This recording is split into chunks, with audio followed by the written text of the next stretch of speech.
afternoon, my beautiful babes and babettes. I apologize for my 2-day absence. I was not feeling well yesterday or the day before. Yesterday I was in pain all day. The day before I was on about 5 hours of sleep. That didn't work well. So, not conducive to making videos, especially about things that are this important, considering Canada's current political, political landscape, shall we say, with the uncoverings of the residential schools and so forth. This content is much more important than ever it has been, and I feel compelled to do my job correctly, because yes, this is my job. I don't get paid, but this is my job in the moral sense. So, today we continue with the reading of the Truth and Reconciliation Commission.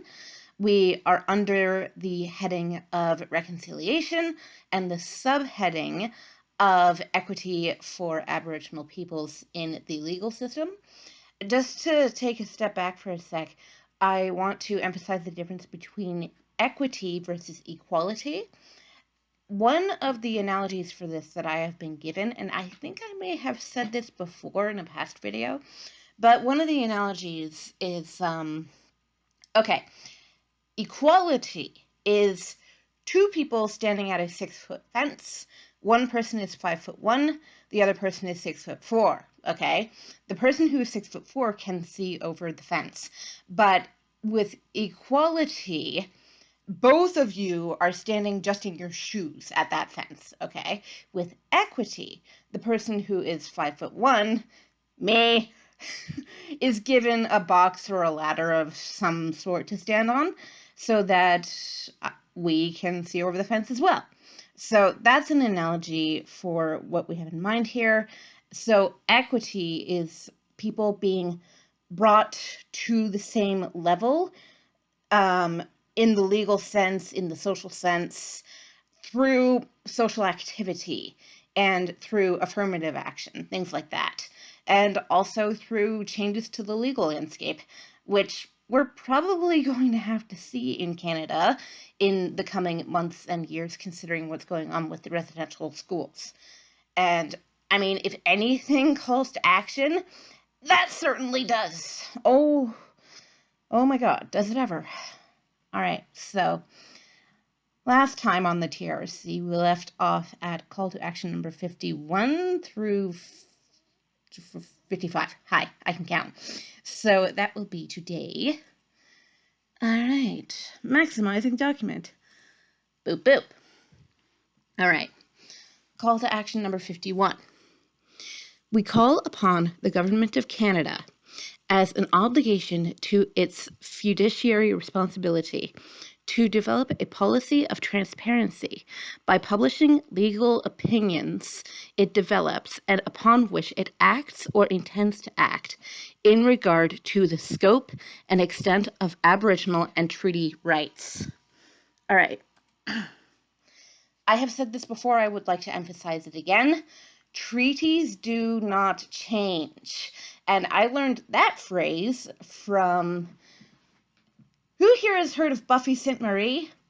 She is an amazing Canadian musician, and she wrote the song Universal Soldier. If you don't know who she is, look her up. She's fantastic. And I heard a talk that she gave about treaty rights. There are several treaty rights that were and continue to be, because treaties do not change, extended to Aboriginal peoples in Canada and in America as well. Treaties do not change, but such systems as the residential schools were in utter violation of, I actually don't even know how many different treaties, but quite a lot.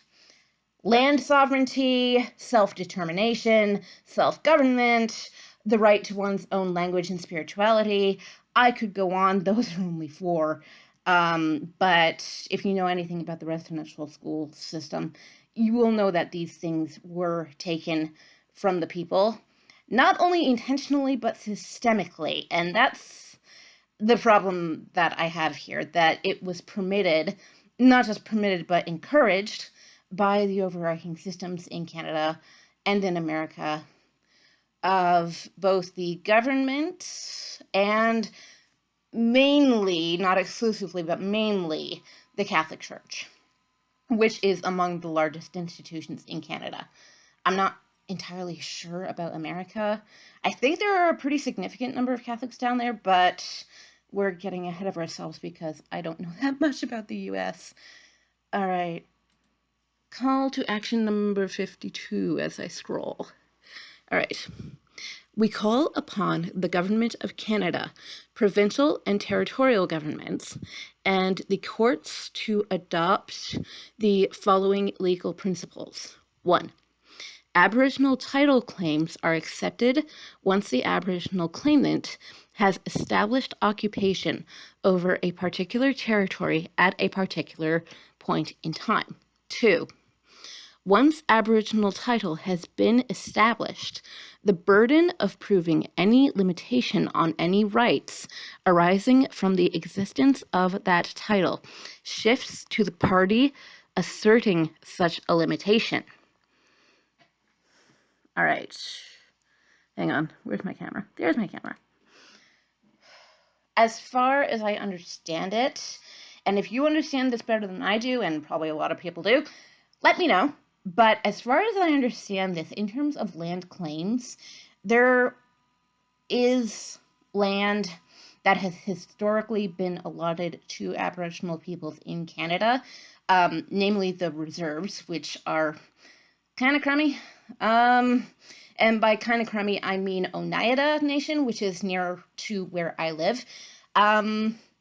They have to use bottled water pretty much exclusively. They don't have clean drinking water through the pipes, and wow, right? But in terms of actual land claims made by Aboriginal peoples, because historically, this entire continent belonged to them, okay? We're the ones who moved in and stole everything, quite frankly.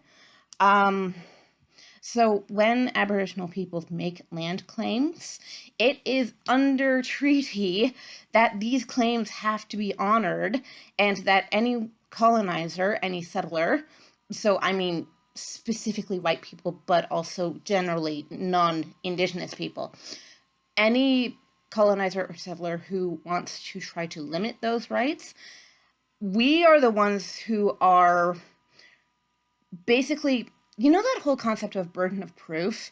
Like, if you're trying to prove some kind of extraordinary claim, then you have to look for the evidence. It's the same here. If you are trying to claim other than what has been promised, other than what has been claimed by the Aboriginal claimant, you're the one responsible to look for legal evidence to back your claim up, because they are the ones with the first claim and the primary claim. As far as I understand that, that's how that goes. But as I say, for anyone who knows better than me, and you probably do, let me know. Thank you! Next. All right. Under the heading of National Council for Reconciliation. I love the idea of reconciliation. All right. 53. We call upon the Parliament of Canada, in consultation and collaboration with Aboriginal peoples, to exact legislation to establish a National Council for Reconciliation. The legislation would establish the Council as an independent national oversight body with membership jointly appointed by the Government of Canada and national Aboriginal organizations, and consisting of Aboriginal and non-Aboriginal members. Its mandate would include, but not be limited to, the following. 1. Monitor, evaluate, and report annually to Parliament and the people of Canada on the Government of Canada's post-apology progress on reconciliation to ensure that government accountability for reconciling the relationship between Aboriginal peoples and the Crown is maintained in the coming years. 2. Monitor, evaluate, and report to Parliament and the people of Canada on reconciliation progress across all levels and sectors of Canadian society, including the implementation of the Truth and Reconciliation Commission of Canada's calls to action. 3. Develop and implement a multi-year national action plan for reconciliation, which includes research and policy development, public education programs, and resources. Scroll up to the top. 4. Promote public dialogue, public and private partnerships, and public initiatives for reconciliation. All right. That was a long one, and my brain has a hard time digesting long things sometimes. But as to my knowledge, none of that has happened. I mean, really, if you look at Canadian media right now, we're even attempting to suppress the truth of what's going on with the residential school uncoverings. I'm not even going to call them discoveries. They're, these things exist. They're not being newly discovered. We know about them. Just we want to push them into the background, which is flatly 100%, 1,000,000,000% against everything the TRC stands for and everything that reconciliation efforts could potentially stand for. Come on, we can do better. We have to do better. Let's go. All right? And this is a settler making that claim. Okay? We can all do better, but we have to try equally. The people with whom we are attempting to form relationships, they're upholding their end of this. We have to, if we are going to claim any kind of moral high ground, which the church attempted to do with the schools and so forth, we need to act like moral agents and actually treat our fellow brothers and sisters with integrity, with respect, with equity. Please and thank you. I'm trying, okay? I am, but I'm sure there are things that I could do to try harder than I am. Reading this out is actually it kind of makes me ashamed of the fact that, how little I know. But at the same time, I know that is a systemic problem too. It's not just me. We were not taught this in elementary school. Think back to when you were in elementary school, and I know I'm going on a bit of a tangent here, but how much of Indigenous history were you actually taught if you went to a Canadian elementary school? Canadian elementary and high school, by the way, because high schools don't teach anything about this anyway. I was actually talking a few episodes ago about parliamentary issues out in Manitoba and the rather strained relationship that maintains even to this day between the settlers and the Métis. Now, I had meant to go into this point in that video, but I didn't. So I'm just going to address this now. Métis, M-E-T-I-S, is a French term that refers, I believe, primarily at least, to people of mixed French and Indigenous blood. And Manitoba is basically, Manitoba, just so you know, is the province to the left of Ontario, okay? Manitoba is pretty much the homeland of these people, and their nation was basically founded by a guy named Louis Riel. If you are not Canadian, I don't know whether you've heard of this man, but insofar as we learned about him in school, we learned that he was put to death for insurrection against the Canadian government, okay? That's what I learned about him. What really happened was that the Canadian government was coming and invading Métis land, which the Métis had claimed, and doing all sorts of very nasty stuff in different Manitoban communities. Louis Riel kind of formed an army of Métis to go against the Canadian government, and he was, for his efforts to protect his people, he was put to death, and history has painted him as a villain, as a criminal, as, insurrectionist, if that's even a word. but he does not have a good reputation in settler colonizer society in Canada, even though all he was trying to do was to defend his people and their homeland. So for any colonizer, settler, nation, or fragment thereof that goes to war in the name of exactly the same thing, don't paint people who do the same thing in a different light. Okay? I mean, we always want to see ourselves as the heroes of our own stories, of course, but when someone is doing exactly the same thing, don't tell them that they are doing the wrong thing when they're doing the same thing as you. Either you're both doing the wrong thing or you're both doing the right thing, and in my opinion, you're both doing the right thing. So, that's only one person's opinion, but there it stands. We need to communicate with each other better. We need to accurately portray history and actually flesh it out, because literally that is the only aspect of Indigenous history I ever learned in school.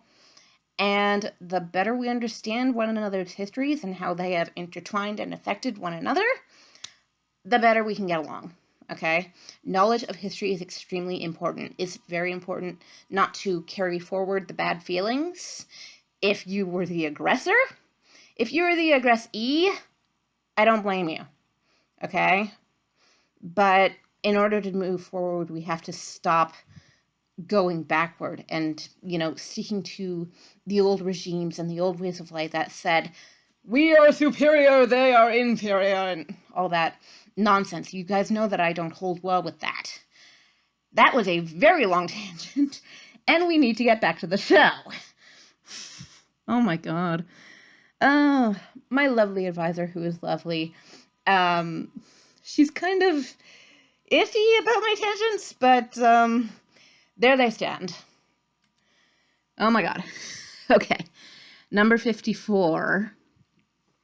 We call upon the Government of Canada to provide multi-year funding for the National Council of Reconciliation to ensure that it has the financial, human, and technical resources required to conduct its work, including the endowment of a National Reconciliation Trust to advance the cause of reconciliation. All right, this one's going to be a lot shorter. That only applies once this committee has actually been formed. As to my knowledge, it has not, okay? I've stated before that only 6 of 94 calls to action in the Truth and Reconciliation Commission have actually been carried out by the Canadian government. And in my very last video on this series, I'm going to go through which 6 those are. Because if you do the math, we're still missing 88 of these, and we're not doing that well. Jesus Christ. Okay, next. Next and final for today. Okay, this one has subheadings too. Okay. 55. We call upon all levels of government to provide annual reports or any current data requested by the National Council for Reconciliation so that it can report on the progress towards reconciliation. The reports of data would include but not be limited to 1. The number of Aboriginal children, including Métis, there's that word, and Inuit children in care compared with non-Aboriginal children. The reasons for apprehension, and the total spending on preventative and care services by child welfare agencies. 2. Comparative funding for the education of First Nations children and on and off reserves. 3. The educational and income attainments of Aboriginal peoples in Canada compared with non-Aboriginal peoples. 4. Progress on closing the gaps between Aboriginal and non-Aboriginal communities in a number of health indicators such as infant mortality, material health, suicide, mental health, addictions, life expectancy, birth rates, infant and child health issues, chronic diseases, illness and injury incidents, and the availability of appropriate health services. 5.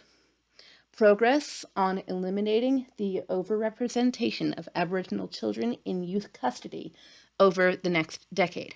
6. Progress on reducing the rate of criminal victimization of Aboriginal people, including data related to homicide and family violence victimization and other crimes. 7. Progress on reducing the overrepresentation of Aboriginal people in the justice and correctional systems. That was a lot. That was a lot. But I think that point actually sums up quite a lot of the TRC that we have been reading so far, because it goes into health, it goes into justice, and it goes into child welfare. I want to outline in Ontario the disparity of which we are actually aware between mainstream schooling and on reserve schooling, okay?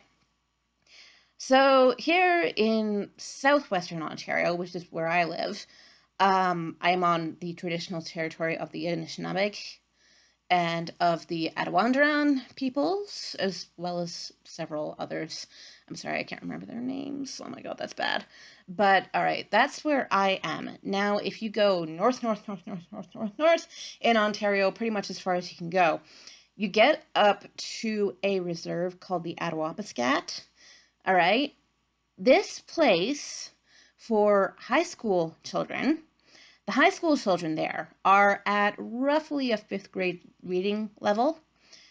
So kids in grade 9 would, yeah. They have very little in the way of clean water, running water.